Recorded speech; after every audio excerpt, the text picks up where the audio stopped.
So hello again, and we have the pleasure to have with us young Grandmaster Hans-Moke Niemann to study his game together and share his thoughts and his views. So welcome to the podium.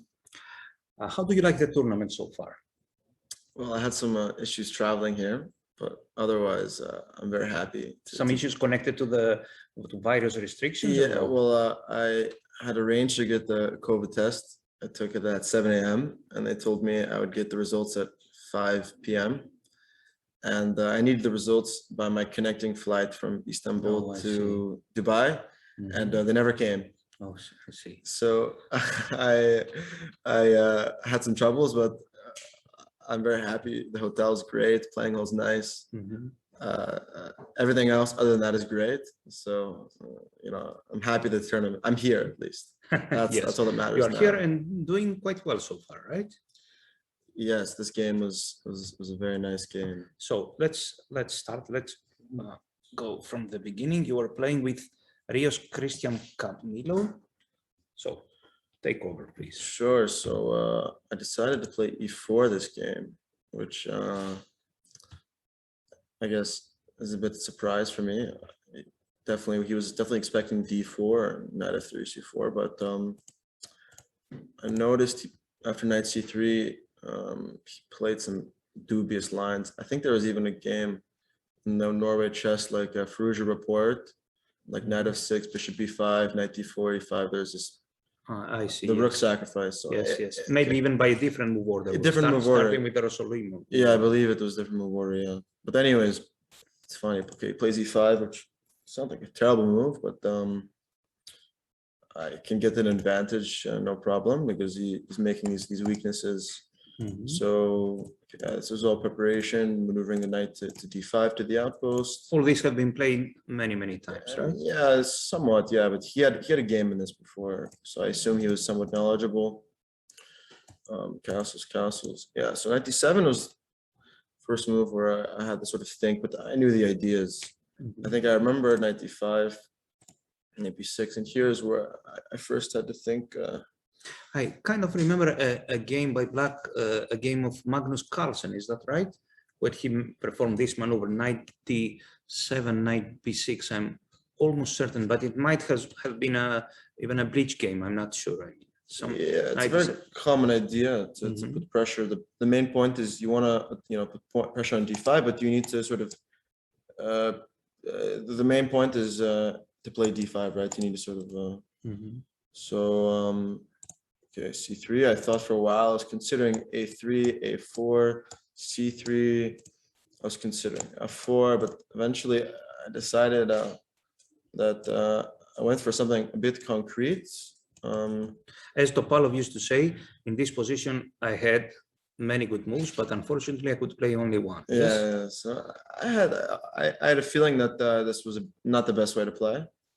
So I know I had some advantage, but the main point that I was trying to understand was what is the best move against bishop to g5, because this is his next move. So I needed to find a response. And in the game, I had quite a concrete response with takes, queen b3. And now structure is quite compromised, and a natural move rook e8 would follow by knight c4, takes, and its structure is really poor. He can go rook a6, but so passive, he might even need to play knight a5 and takes, and I sort of looked up to here. He can take takes, and let's say rook takes, I play f4. Takes, and this is very bad. Yes. I'm going to double. I have pressure here. Yes. And maybe he's fine, but all these pawn moves by Black make no sense. Yeah. So I saw this, but okay. Obviously, he played. Oh no, sorry. I'm technologically challenged, but although I used to be a professional streamer, so he takes, which I thought was. It is interesting because you can play d5 first. Point being that if now takes, he takes, and sort of provokes this trade. But the reason I believe was knight g4. Point being that if now takes, then I can take. If takes, I go back, and I win this pawn. And if trade, again, the structure is very bad, long-term pressure. So he decides to take d5, and I think, okay, I play 3, very bad structure. I can just be patient, and then okay, he plays something that I was very surprised by. This kind of position to the unexperienced eye, it may look quite playable for black because he has advanced his pawns in the center, but if somebody is more experienced, he will know that actually black pawns, if we check them one by one, they're not really going anywhere. There is no threat with the c pawn. Black cannot play c4. d4 is really pointless, and taking on e4 is equally pointless. So they are there, but they are kind of superfluous without any deep meaning, all this. I mean, black should rather have this d5 pawn back on to d6 now, and maybe his b6 pawn back to a7, Yes. just doing nothing. So I found, again, I was thinking for a long time here, maybe 30 minutes, 20 minutes. Okay, it says actually, okay, 15 minutes. For me, this is a long time. I usually don't take so much time, but I was calculating the move b4 for a long time, and there were some very interesting complications after takes. I found the move that I thought was very strong, rook to e1. But this was very difficult to understand. And to even dare to play. Yeah, to go to this, the point being that I thought, okay, d4, few options, queen c4, take, but I didn't like this move, rook a2. And I thought takes, king here, and it felt a bit too loose for me. Okay, maybe it's okay.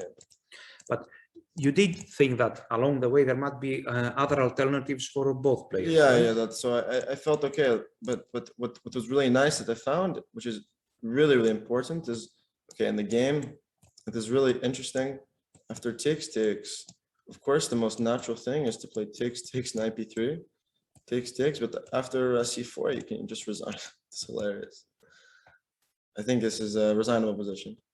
I see. You will collect your threatening e5 pawn, and then not even. I go bishop e1 and zugzwang forever. I see. And I if go, knight a5, you go back rook. No, but knight can't. So I put bishop on e1. Wow. I run the king to resign. c2, unbelievable, unbelievable. Okay, maybe it is not totally, but in you combination. may want to show if you let's play. Okay. So point this is okay. Rook a2, yes. bishop e1. Yes, you can make no progress. Yes, king f7. Let's play just a few moves for the people to understand. Okay, so that's the king f7. Okay, let's just play normal moves. Yes. Here to explain the plan. g5, yes, king here, rook a8 back maybe because he needs to retreat at some moment. Yes, I thought king at this c2, moment I should have some way to break, but maybe not. Maybe it's a draw. No, I wonder. I think you if will I play put king c2, knight a1 check. You mean? Yes. Yeah. Okay. So maybe. Okay. Okay. So I thought practically I had chances here. Of course.